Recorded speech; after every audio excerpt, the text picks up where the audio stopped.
we are having as part of our training course here. We are environmental activists from all around Europe who gathered here for a training course to discuss on the topic of patterns of activism. And as part of this To Go with Public, we also have a panel discussion with some of our activists, plus some politicians or also active people here in Latvia. And first of all, we would like to welcome Jonas Uchlo on the stage. Please, an applause. Thank you. I have a very awkward situation, awkward thing to do now. I'm officially switching. I'm not anymore Jonas Bühlen. My name is now Arne Schneider. I'm the director of the Goethe Institute, and I'm welcoming you in the Goethe Institute. That's my job at this moment, because that's a rule of the house that at the beginning of anything that happens here, the director is welcoming, or a managing person. But the manager is out, the director is in Munich, so it's on me. I know it quite well, so I can do that. Welcome at the Goethe Institute. I hope you will enjoy your stay. Okay, next we will invite this coordinator of the training course that we are part of now, please, Enrique. Hello, microphone that works. Hi, welcome everyone. Thank you our guests for being here. Thanks to the participants as well to taking part in this panel debate. Thank you the moderators. Thank you Jonas for poking this place and finding a way to let us come here today for this panel debate. So on behalf of IYNF, I'd like to thank you. I'm really happy for this event that is happening right now that takes place within the training course Patterns of Activism. Which is the first of 3 projects that we organized in 2019 connected to the topic. Here, we came all here to discuss activism in many forms, to get inspiration from each other, to use different initiatives.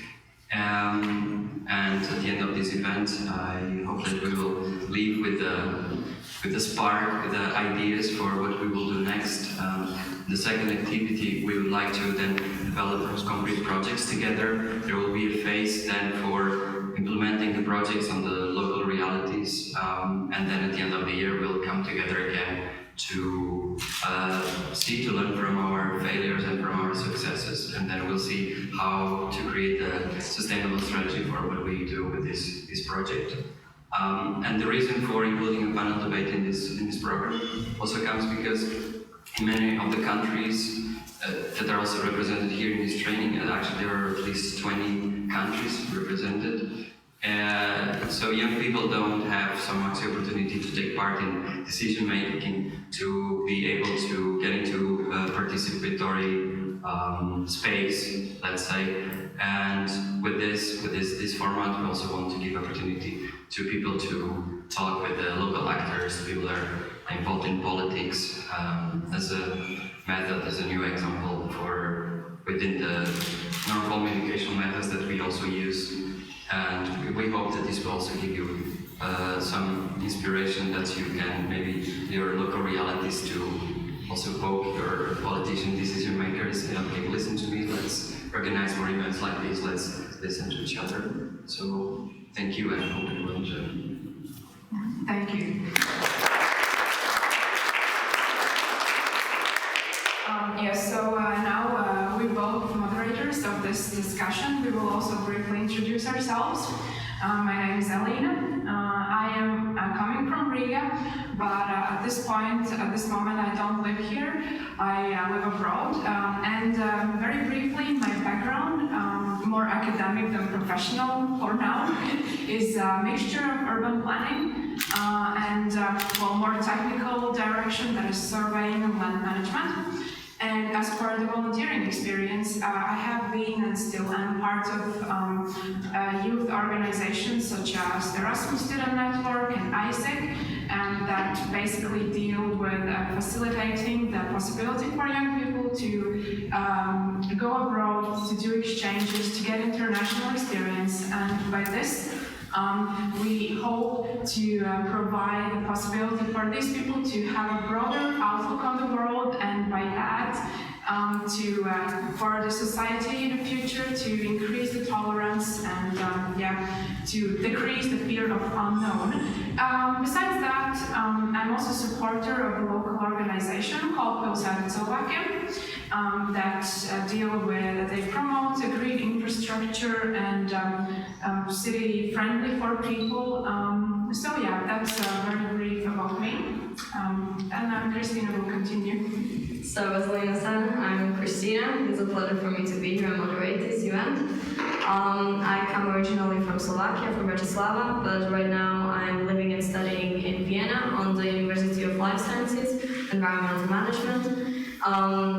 Already during, for a few years, I am active in engagement in several areas, for example, in youth work, in environment or international politics. And right now I'm also in the organization team of the local youth conference Austria, which is connected to the COP, the climate conference, and it's kind of like a climate conference for youth in Austria that will be briefed in this meeting.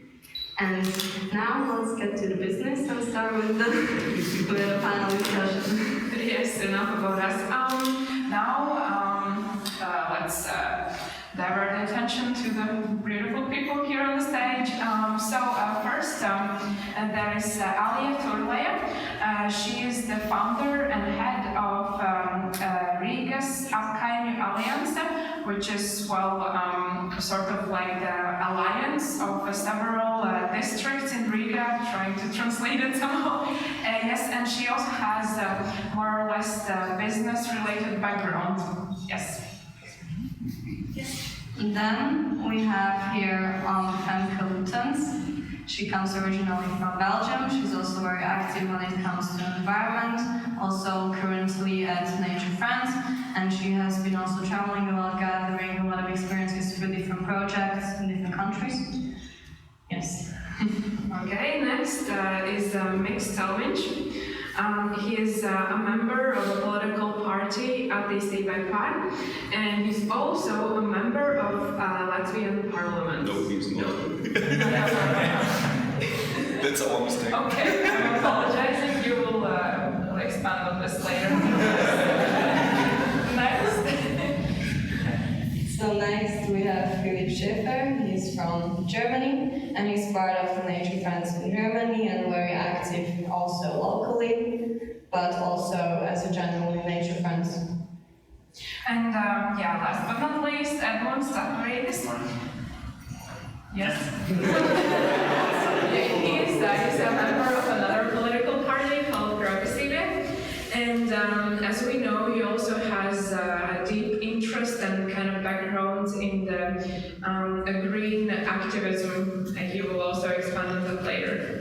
Yes, but we would like you guys to also briefly introduce yourselves.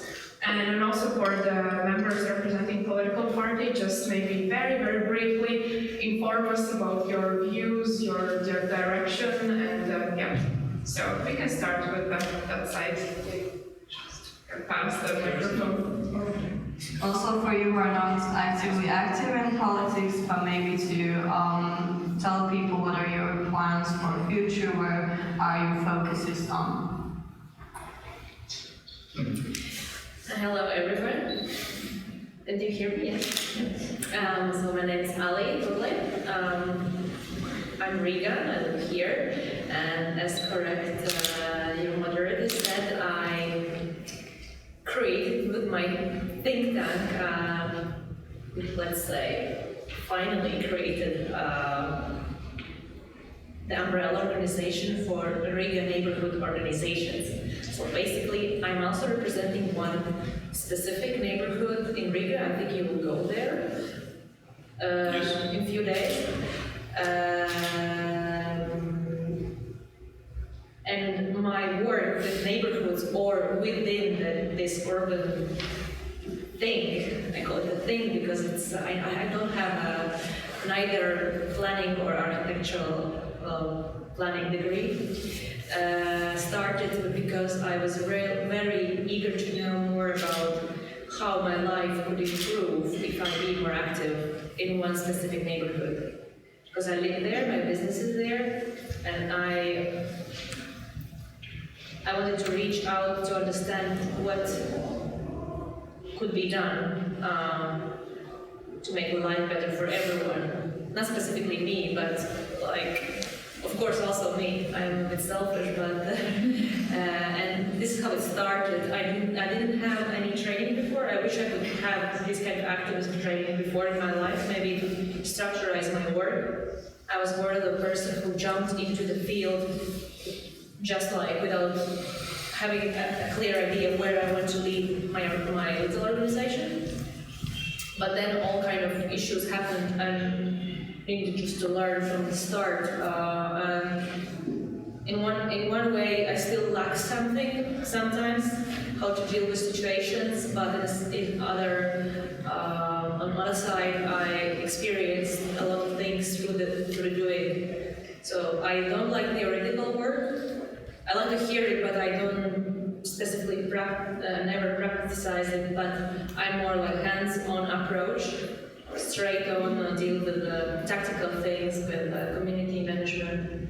And now within the umbrella organization, why it happened, because we are about 20 neighborhood organizations in Riga representing their own organizations.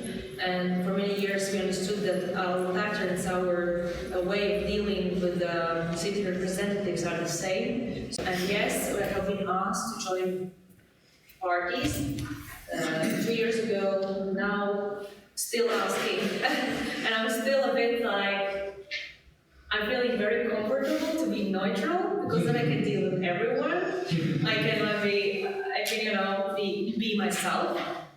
From one side, from other side, sometimes it's very difficult to, the lobbying force is sometimes a bit weak, so maybe better would be if I would join some party and then try to influence the co-thinkers to think my way, but again, wouldn't be a result, so I'm still thinking, yes.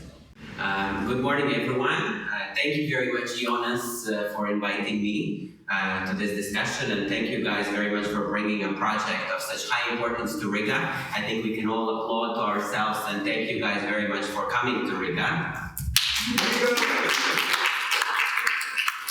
About myself, yes, my name is Mix. I'm from Latvia, I'm not from Riga. I come from a small town south of Latvia, from a place called Dobele, around 70 kilometers from here.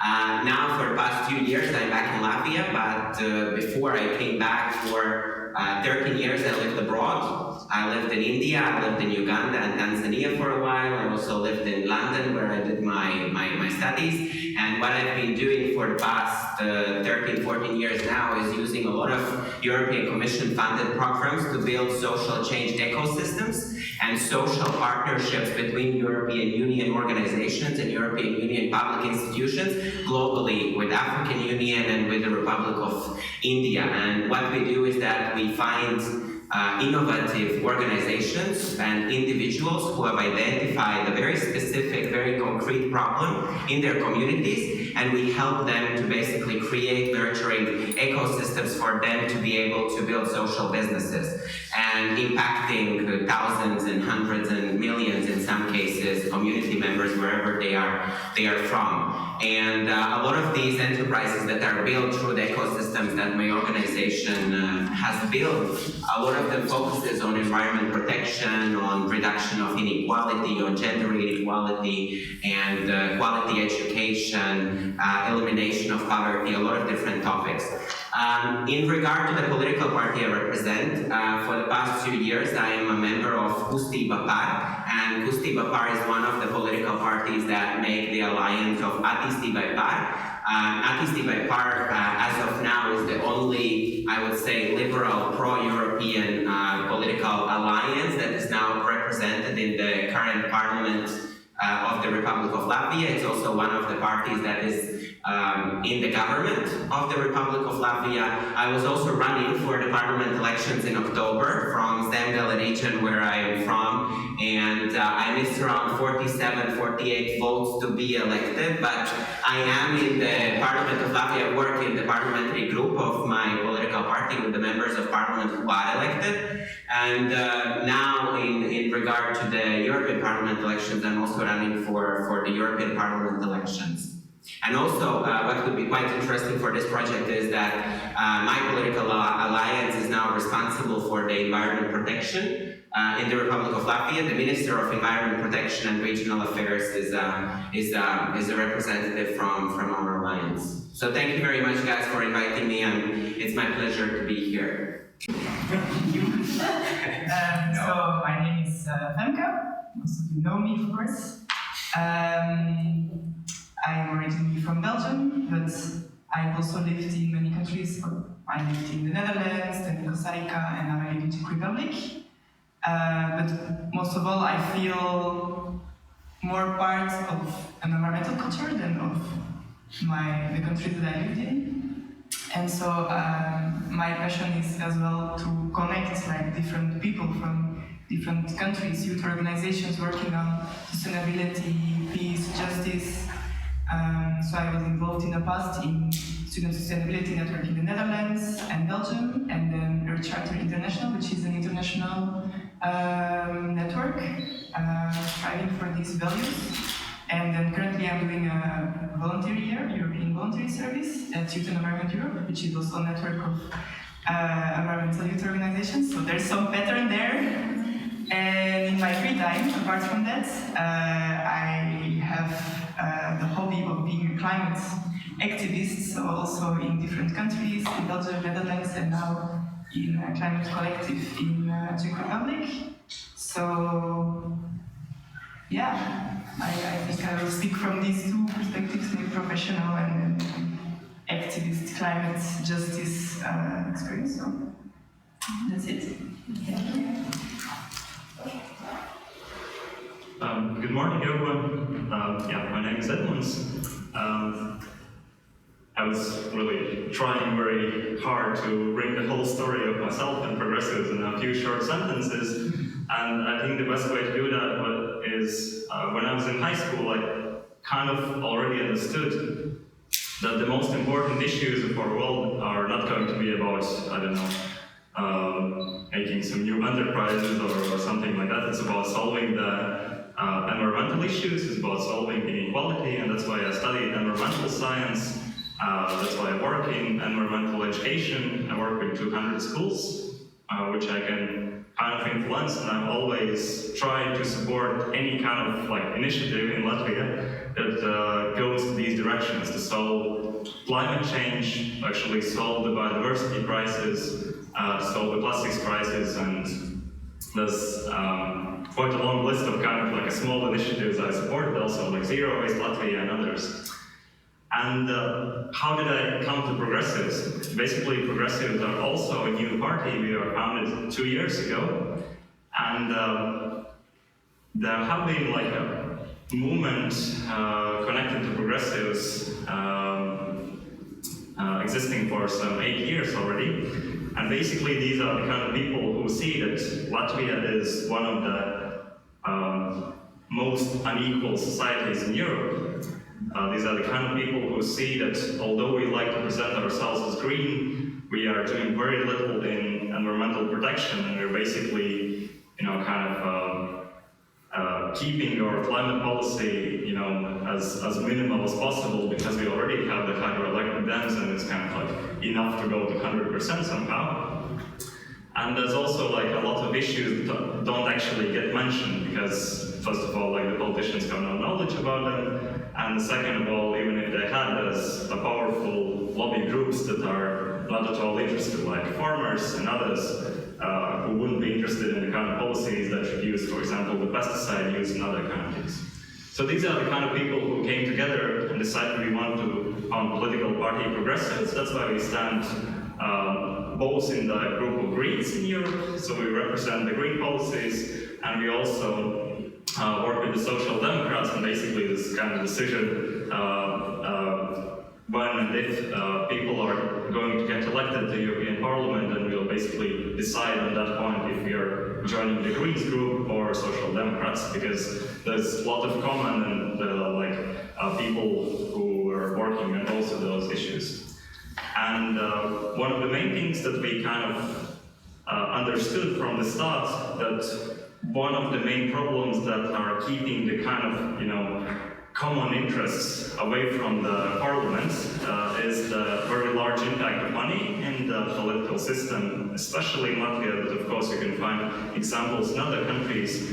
And that's why we made a very conscious decision to say no to basically any kind of sponsors that would want to influence our policies, and that unfortunately has a very strong impact in Latvia, where the elections are still very much based on money, although there are limitations. If you can't, buy your space in the media, it's very hard to get that visibility. And I think that was a very large reason why we also didn't get elected in the parliament, but we are getting stronger every year now, and we hope that progressive policies are also going to be represented in Latvia quite soon already. Thank you. Yeah, my name is Philip. I am living in Karlsruhe. It's a city in southern Germany. I'm a member in a regional organization of the German Young Nature Friends. Since a few months, I'm also a board member there, but I started helping facilitating youth camps or some joyful weekends for teenagers, children or young adults, and I'm also part of a, call it team, who is taking care of all these infrastructure things which are needed for these reasons, like cooking material, tent material. If you do your camping, you need some tents or something like this. And it's quite interesting, and there's also another thing which I do voluntarily with some colleagues from there. We sometimes just do some barkeeping at events, mainly from Nature Friends organizations, and we use it to collect money to charity projects.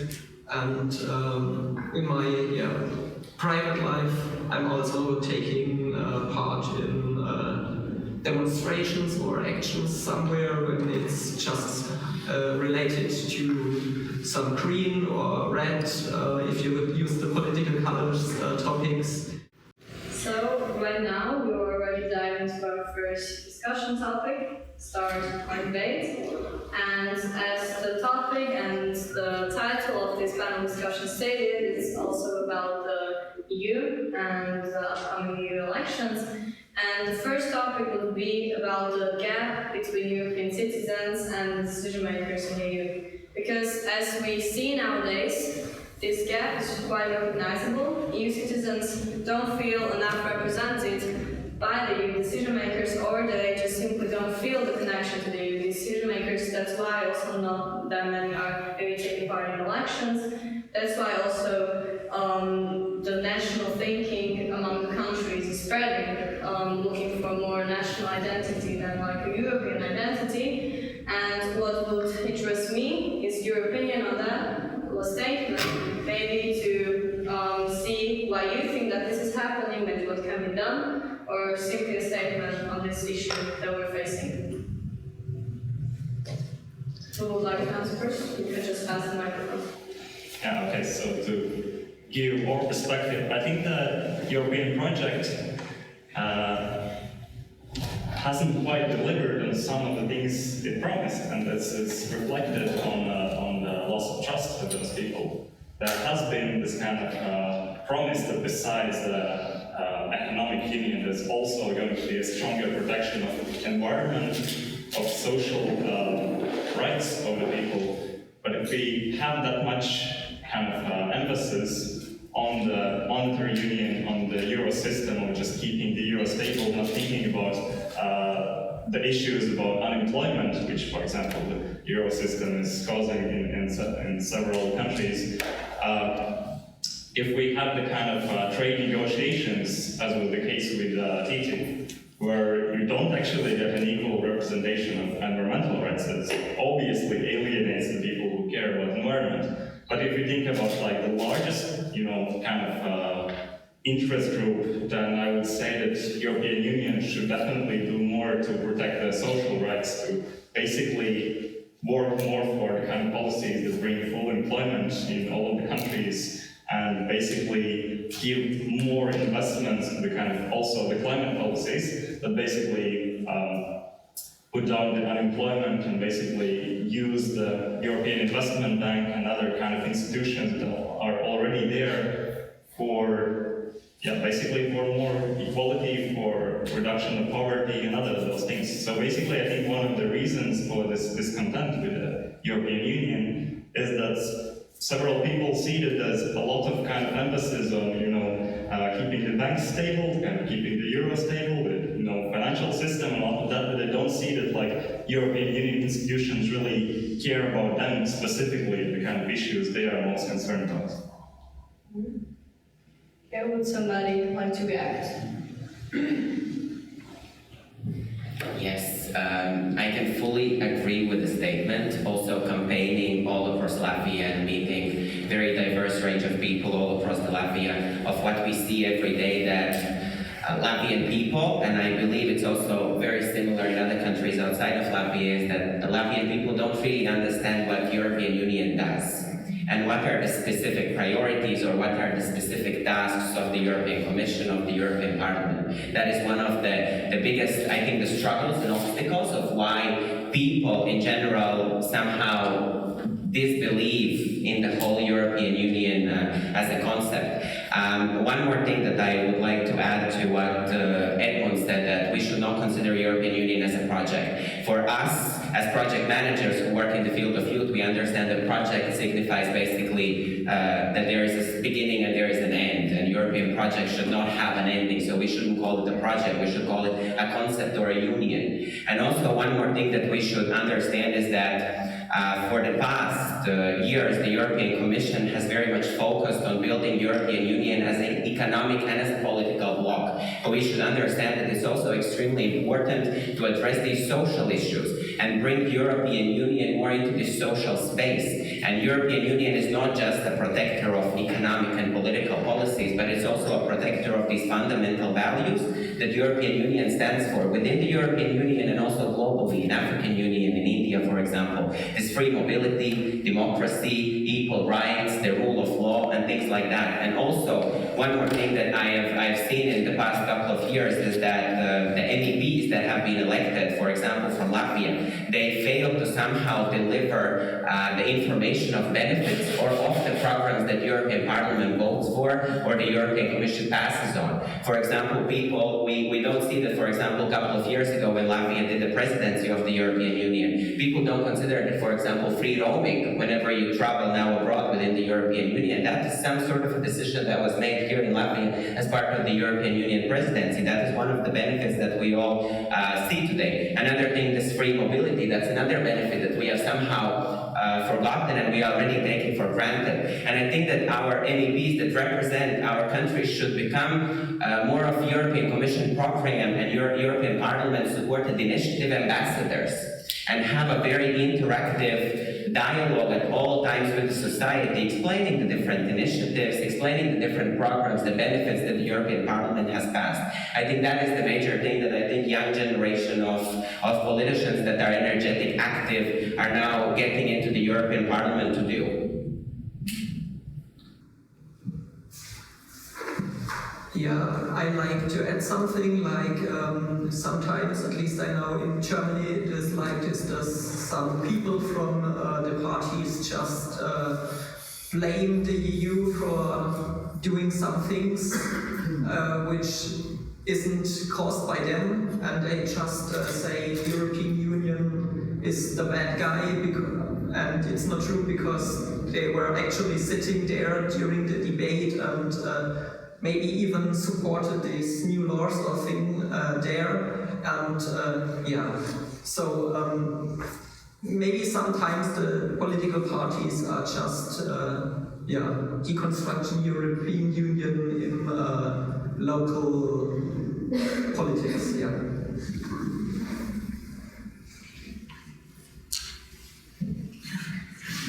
I don't have much to add actually, but as for, because you said this connection, right? This alliance from the youth.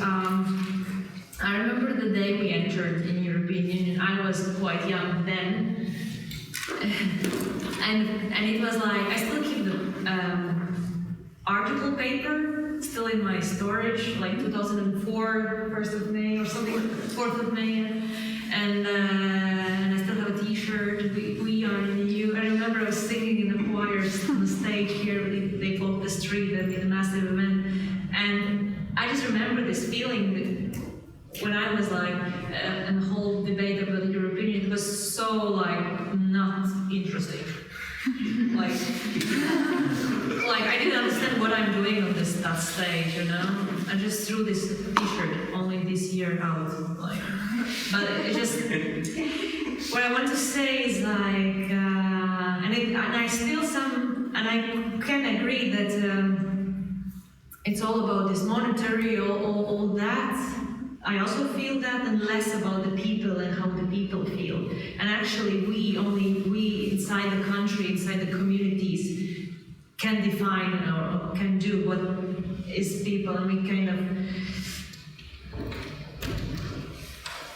Like, I think exactly, you take it everything for so granted. These benefits, exactly, it's like, it's not a benefit, like I have it, you know, it's not anymore a benefit. And we are not used to think, or we are not brought up with this idea that it's beneficial. It's something, at least for me, I also take everything mostly for granted.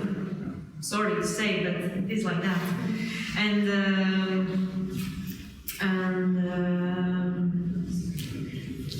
don't know, maybe it's our country specific. Also, sometimes since a lot of like new countries entering the EU were the ones who were much more supported. You know, all the ERAF grants and everything, like structural funds, and we have I think a bit of mindset like, oh, this is not our money, this is the EU's money, you know, and we're not. I think, used to think that it's our responsibility and part of building this. And every time you hear in media, oh, when EU money will finish, you know, these kind of things, you know. And would you ask if our money will finish? You know, it's like just this mindset and working in a really kind of local level.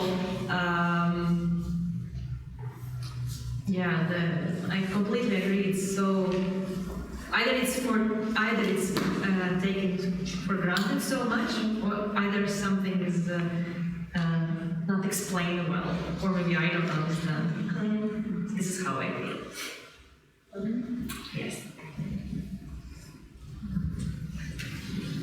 Yeah, as a Belgian person, I cannot not talk about EU, I think. Because I think it's very different contexts. Like my grandmother, she worked for European Commission.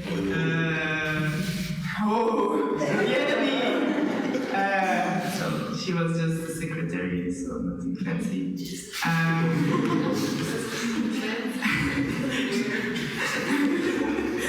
But so I was really raised in these things. Europe is a peace project, even though it's a coal project, but then this is like really shortly mentioned, that then Europe is about peace, it's about connecting, it's about,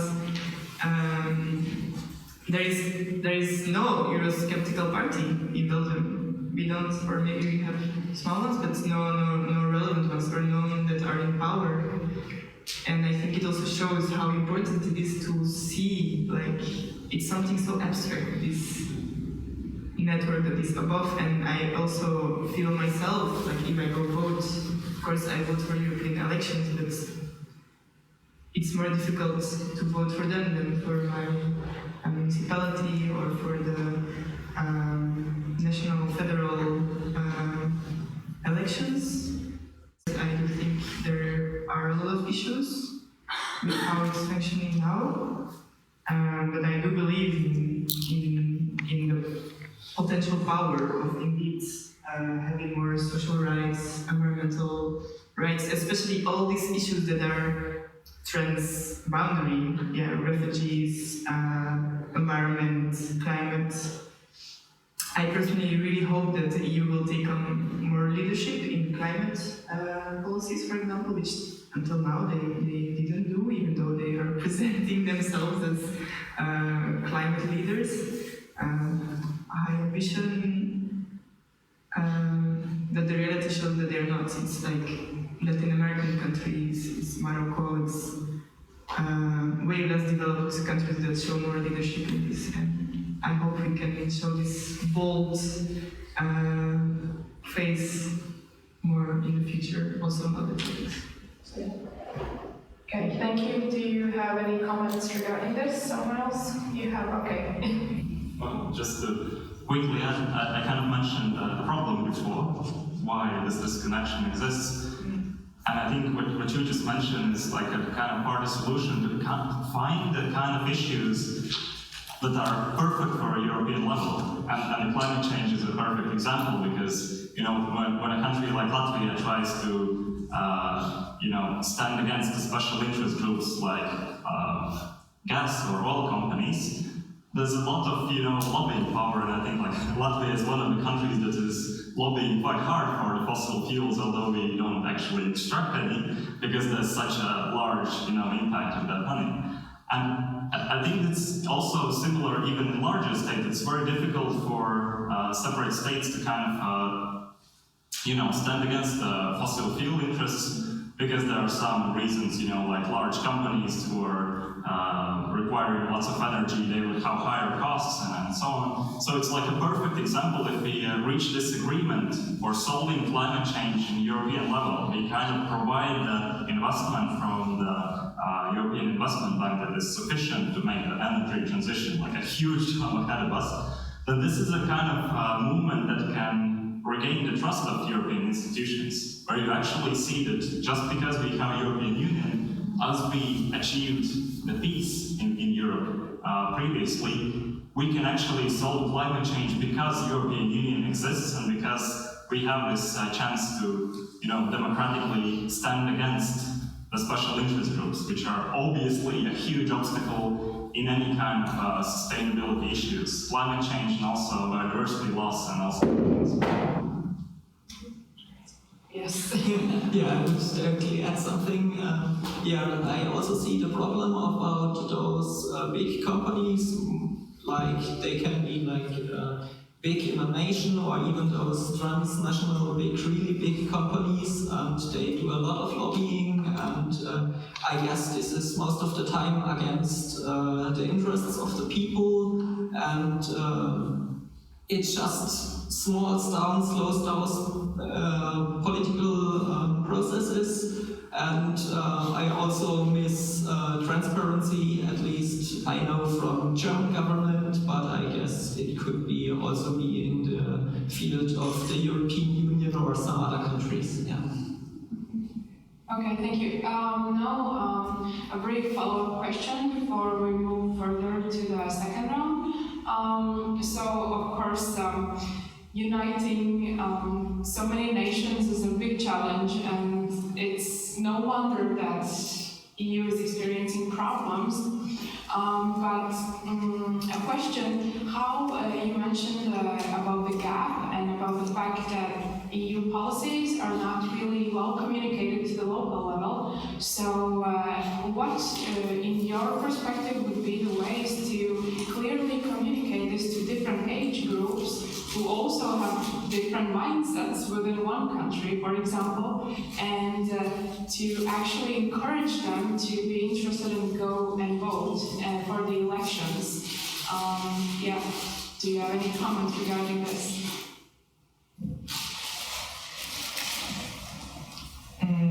I think in itself the idea is not only on the European level but also on the national level of going once to vote and then taking your hands away from the whole political system is not good. Like now in Belgium we just started in the German gemeenschap.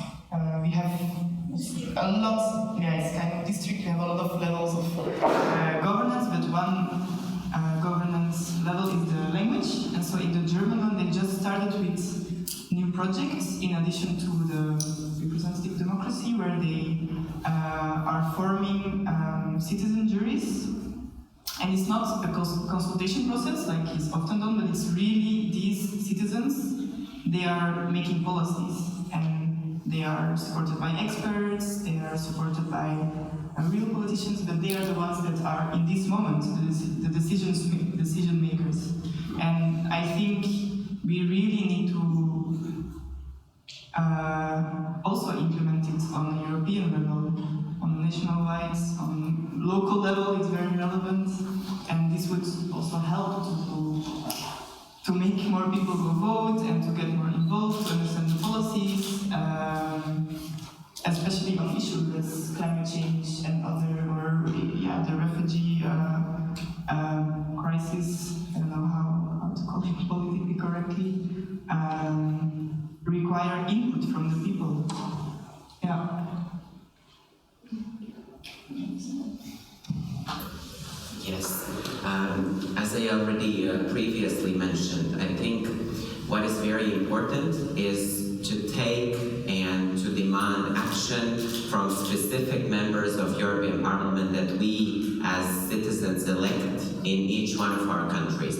And we often see in Latvia, for instance, that before elections, candidates run around the entire country, campaigning like crazy, having very intense dialogues with individuals, with NGOs, with community groups, with different institutions all across Latvia. But once these people are elected, the dialogue somehow fades. We understand that they live in Brussels and maybe they don't come to Latvia quite often, and there's also a lot of time issues for all these dialogues and things like that. But I think what we need to do is to keep a very interactive, very intense dialogue between the elected members and the society at all times through how the whole duration of 5 years. And these MEPs that are elected also, that I have suggested to my political party, and we take it very significantly also into action. Once our MEPs will be elected into the European Parliament, then they will become some sort of an ambassadors of the programs, of the initiatives, of the bills that are passed in the European Parliament in order to deliver all that information to the people here in Latvia. I think that is extremely important to do. And also, from what I've seen for the past couple of years, that the European Commission and also the European Parliament has created quite an interesting system with a lot of different initiatives. For example, with Erasmus+, where young people can directly influence the politics. If we take, for example, Erasmus+, Key Action 3, structured dialogue of young people, that's already a system that's there in place where young people can organize projects and have the intense dialogue, a direct contact with politicians in various different topics, and then prepare bills that can be then submitted to their national governments, to local councils, to the European Parliament. But the problem is of how many young people and how many NGOs do actually know about this information, and how many of NGOs and young people actually use this platform that has already been created. And I think that is one of the major issues, that some sort of a system is already there in place, but the information of how to use the system, how to benefit from the system does not basically connect with the people who would benefit from it. And I think this ambassadorship of the people that are elected would be a very great link of all of these programs to the people here in Latvia and elsewhere else in the European Union. I think that is something that we need to take into consideration and do to make that link between the Brussels and our communities everywhere in Europe. Okay, thank you. We would now like to proceed to the topic of activism. It's still connected, of course, also to the EU, as activism can be on the EU level, it can be on the national level, regional level. And to start off with this topic, we would like to ask each one of you to define what activism means to you in one sentence. So, yeah, get together your ideas and try to shortly answer this. You can also freely choose who is going to start, who feels like ready, and just pass on the microphone. Yeah, Philip. yeah, like a person, you yourself or a group, so I now speaking from me only, you have your things, your values, your thinking, how life is good, what's good goals to achieve, and if you are somehow politically interested, then it's possible that you just really try to help reaching these goals by some personal support. You do it can be like just signing some things to protest against, or to go on a demonstration, or to educate other people, telling them about the problems you see. It's been 10 years since a somewhat famous speech by Mario Draghi, the president of the European Central Bank, where he said that he's going to do whatever it takes to keep the stability of the euro. And I've taken that as a somewhat of inspiration, that I guess we should just do whatever it takes to keep the life support systems of this earth, functioning. And for me, that's, if I had to go to a political party and had to be a candidate at European elections, I would just do that. So that's what I do in my work and sometimes in my free time. And basically you just have to decide for yourself what are the kind of things that you're ready to do.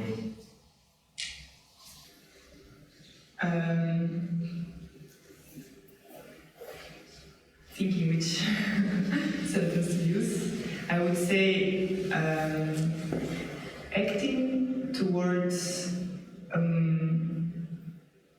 future you want to see, but I also feel that this future should be peaceful, just, fair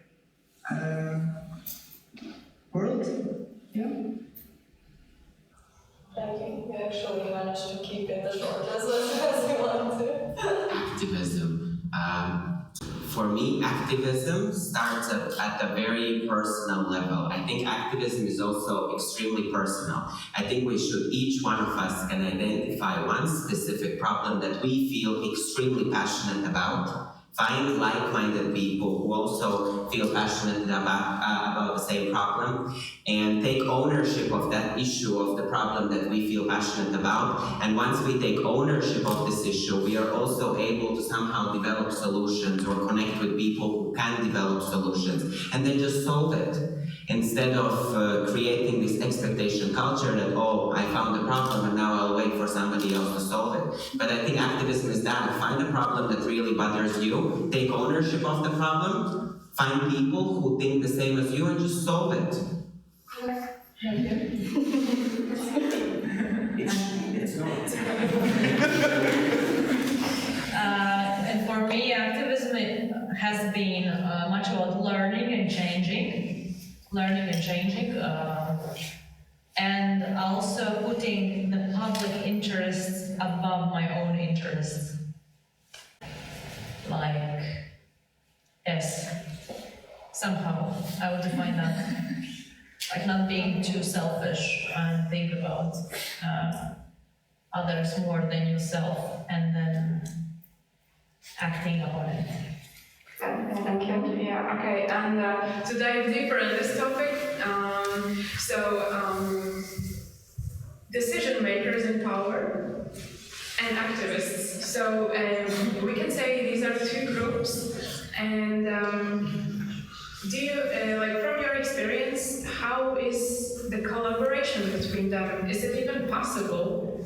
And if yes, what are the potential problems and maybe even improvements that you can see, and how to make this work between these two groups possible, efficient? And is it even necessary? Of course, that's also a question. And is it even possible? I would like to add up on it because I have the feeling that nowadays a lot of these activist groups are actually seeing it as working against the decision makers, and the decision makers seeing the activism as a thorn in the eye, something in that way. So that would be just like to describe the situation and what Alina said. How should this be dealt with? Can I start?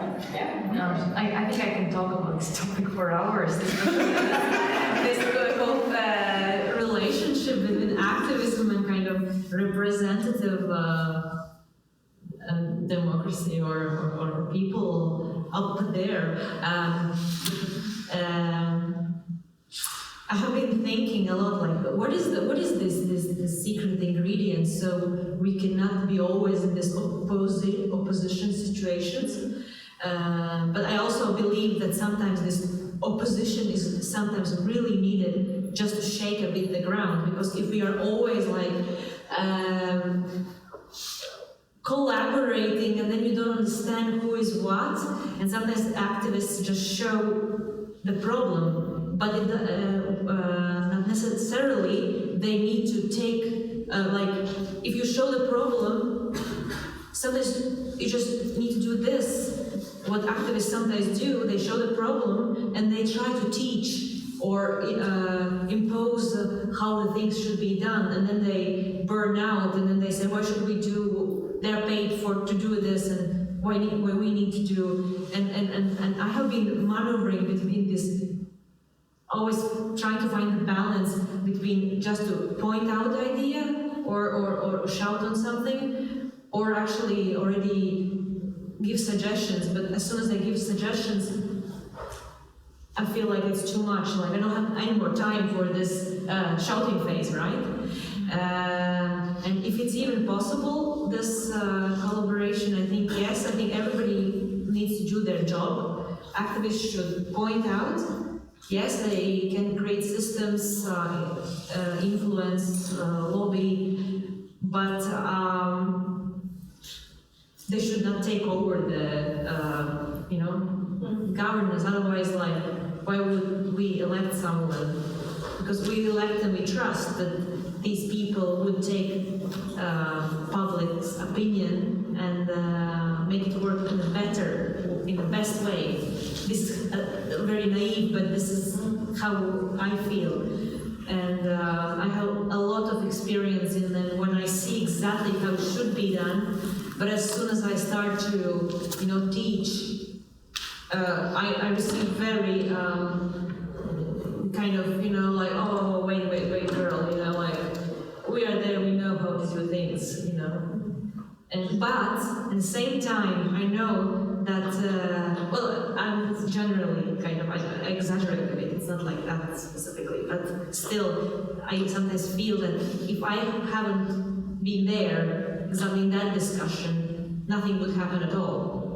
Or I needed this time to teach or to point out, and I feel that something is taking upon. I just sometimes wish there should be more tools for, like, citizens, if I talk about Riga level or city level, tools for them to act. We don't need to, because good city governance is the city which listens to their people, but not every people should be listened to. You know what I mean? And again, then where is this balance? And the balance is between this probably NGO sector, which could combine and like all the searchers, they would shift. Oh, they would find out the gold, but the third part would go away, and then they're in between this level, and this level needs much support in order to create this collaboration more meaningful. Yes. Well, like you said in the beginning, like, in theory, it may be nice to have these roles, like activists should point out the problem and some decision makers should work on it. But the question is how it's really working in practice, right? Like, in reality. Yeah. Maybe it will be interesting to ask Philip or Anke, as being active in these activities, what are their experiences on that? In collaboration with decision makers, maybe some obstacles that you've seen. So I'm sorry that all the examples are about climate change, but this is a topic I use mostly to interact with policymakers with. So I don't, most of you know, but Belgium had a really interesting time for the last couple of months because of all the climate demonstrations. I had a huge FOMO, fear of missing out, for the first time because I was in Czech Republic, and there were so many children on the streets. There was every month a demonstration. We had 2 times the biggest demonstration, climate demonstration ever. So it went through the roof, and it was really interesting to see also how this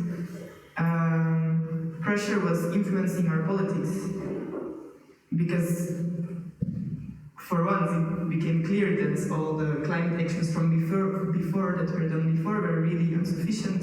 There was almost no, it was like 2% of lowering of emissions, and the demonstrants or the people who were leading had a very clear message, like, we are here to point out the problem, and you have to solve it. Because then sometimes they were indeed like journalists asking, like, okay, but what then?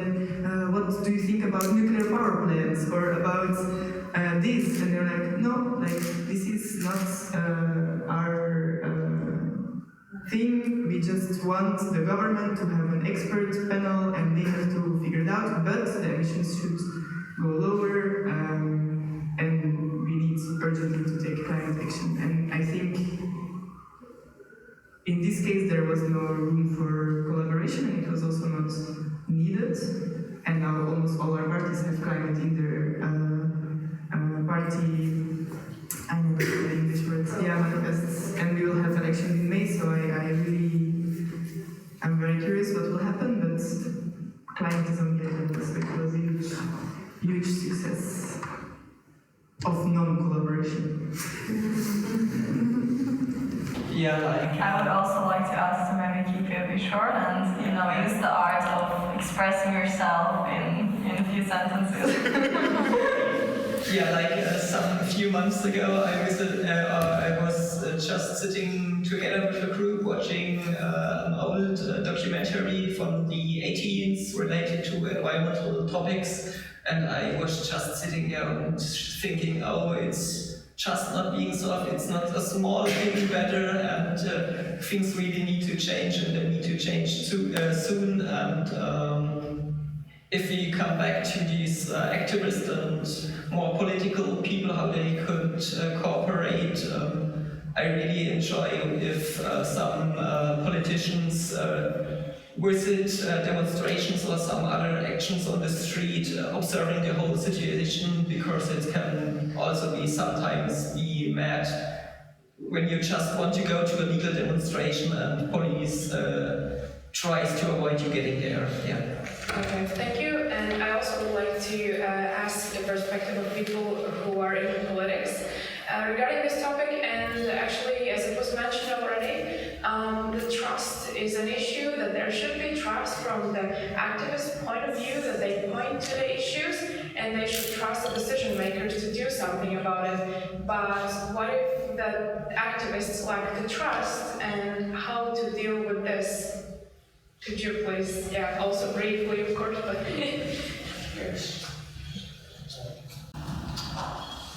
Yes. I've been, and I still believe I'm still an activist today. But we have to understand that every problem has 2 sides, or even 3 or 4 or 5 sides, right? Even a thing or a problem that activists stand for, there will always be a group of people, a community group that would be against that.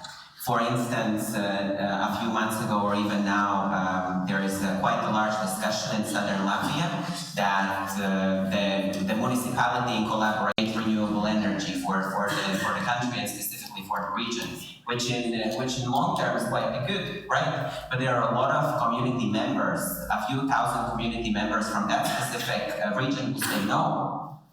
And then we have to understand that politicians or decision makers at all times are people who create this environment for activists to exist, for community groups to exist, and we somehow, the politicians and decision makers, always have to somehow be in the middle of finding the compromise. And often, for example, all the negative energy or all these obstacles that are created and all the blame that activists blame the decision makers and politicians is because they somehow try to make this compromise between these different views, extreme views, right? And that is something that we always have to keep in mind, because political parties, they want to be elected, they want to do their agenda, which is good for the people. But we always have to keep in mind that there are always activists, and there are also people, community groups that are also there who might not be activists, but they might be against the whole idea. But one more thing that we also practice with my political alliance now in the parliament is that for whatever decision is there to be made in the parliament, we understand that activists or community groups are often experts in certain of these fields, and politicians should never make any decision without some sort of collaboration, without a discussion with these experts, with these activists, with these NGOs who claim to basically be protectors of these ideas. And I think that dialogue has to be somehow enforced and practiced even more, that politicians have to be there to create environment, but they should not consider themselves as experts of every single problem. They should always have this dialogue with the community groups and with the activists. Thank you. Maybe as like a follow-up on this, what would interest me is when we're already talking about climate change that much, and I think all of us is concerned about climate change, that's why we're here. As you probably know, Greta Thunberg, who started the Fridays for Future climate strikes, as she expressed that the climate change is an urgent thing and that it should be a priority. And in this way, I think it's kind of a barrier for the politicians to always find compromises. I know it's hard, it's necessary, but I would be interested in your opinion if the climate change as such should be seen as a priority, because we know it's happening, we know it's a danger for our future, and finding compromises in this part where we know it's going to affect all of us can be seen as an obstacle. As we see in the Paris Agreement and all of these climate conferences, it's always the limit until when we want to meet these agreements and these consequences always pushed more and more, like 2025, 2050. So that would be maybe also a question, if this should be seen as a priority that should be acted upon. And yeah, as you can already answer when you have the microphone. So can you guess the answer? Well, just from the scientific perspective, basically every day where we delay action comes with such a large consequences in the future. And obviously the problem is that these consequences are delayed, they are not happening tomorrow. But I don't think that there are anything that we can put on the other side of that compromise for the climate action. And I would just want to say this clearly, the only reason we are not acting on climate change is the fossil fuel group lobbying interests and other things, and it's not like there are no kind of, community groups benefiting from that we couldn't compensate from the gains that we get. So I think this is the kind of, coming back to the previous question, there are cases where you have to, help politicians because they are ignorant of certain issues.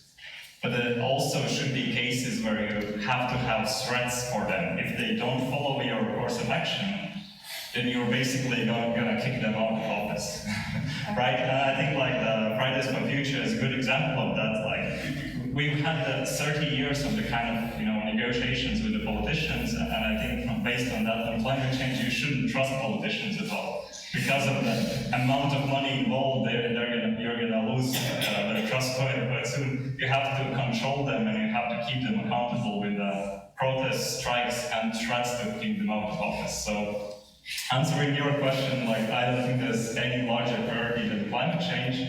Just from purely scientifically looking at the data numbers and the costs and threats to our life support systems, and coming back to that, I think in some cases you just have to decide you're gonna do whatever it takes to strengthen the politicians and not allow them to compromise with any special interest groups. Okay, thank you. With this statement, we can open up the discussion to the audience as well. So guys, if you have questions, feel free to ask. Not only questions, but you can also have some statements, points of view. Yes, I see your hand, yeah. Microphone. Or I can speak up. It's okay. Yeah. Here you go. Thank you for sharing your thoughts with us. Christophoros from Greece. Let's have a reality check and politicize a little bit the debate. I'm very curious to hear from each of you. The question is open to all members of the panels. How do you assess the situation that is going on across the Union, across the continent, in the world? And what do you think they're going to be the three single topics that they're going to dominate the working session in the European Parliament for the next 5 years, for the next legislative period? And in this scenario, let's hypothesize that the day after the Euro elections, you get the mandate from your constituency to represent in the building in Strasbourg and in Brussels. What's gonna be your three topics you're gonna try and negotiate to bring it in the plenary? Thank you. Yeah, I think this, like people who are involved in political party can start answering in case someone else has something to add, of course, but yeah, maybe. Okay, so maybe really briefly, the first part of the question, the state of the European Union and the current situation. I think there's a very large problem that there's this loss of hope for so many people, because of which people are not going to go to the elections. And this is the kind of situation that's really threatening, because this is the kind of situation where I'll just continue to use the term special interests and the political parties that can keep these interests. This is the kind of situation that is more better for them. So it's really crucial for us to get the hope back, so that people who have a certain kind of issues that are more based on the common interests can get their interests represented. The second question, what are going to be the top three things happening in the European Parliament? I think there's probably going to be an economic crisis in the next 5 years, so that's going to be reflected in again, let's say, the second crisis of the Euro system. But this is just my guess, and of course, if I would be 100% clear on that, I can bet some money on some states and so on. So yeah, but I think definitely there's no choice to avoid the climate crisis, and I think the priorities should be tightened. And okay, it would be hard to decide what would be, it's hard to predict the future, what the priority would be, but I think we also have to think to change the common agricultural policy to common food policy, because as we try to solve the climate change, the agriculture system and pesticide impacts and other kind of things are becoming more and more of a problem. And I think the decision that's happening quite soon about the common agricultural policy for the next period is not going to be enough to actually solve it. And then very quickly then try to set my priorities. Yeah, the first one I think is the climate, because as I mentioned, we are 30 years behind that. It's my whole lifetime when we have kind of known what we should do on the climate, and we haven't done that. And it's not that it doesn't matter when we do it. It does matter, and it should have been 10 years ago. So I think we have to do a lot to actually change the whole energy system of European Union from fossil fuels to renewables, which is a huge task, and I think that's enough 4 or 5 years actually to implement. The second thing I really much want to change is, as I mentioned, the common food policy. We have to think more about not only how we produce food, and of course there should be no subsidies for the kind of industrial animal agriculture, especially intensive farms and so on, which is just insane, not to go into details, that we are paying the money for something that creates such a lot of damage. And also thinking about how do we change the food provision systems after the food has been produced. And then the third thing, is reducing inequality, which you can do with both of those two issues, both the climate policy and the food policy can reduce inequality, but there should be a lot more about, hopefully if there's this, financial crash coming soon, we would have changed a lot of the parts of Euro system so that the economy of Europe is much more stable, not necessarily growing that much, but at least, keeping those who are most vulnerable protected. Yeah.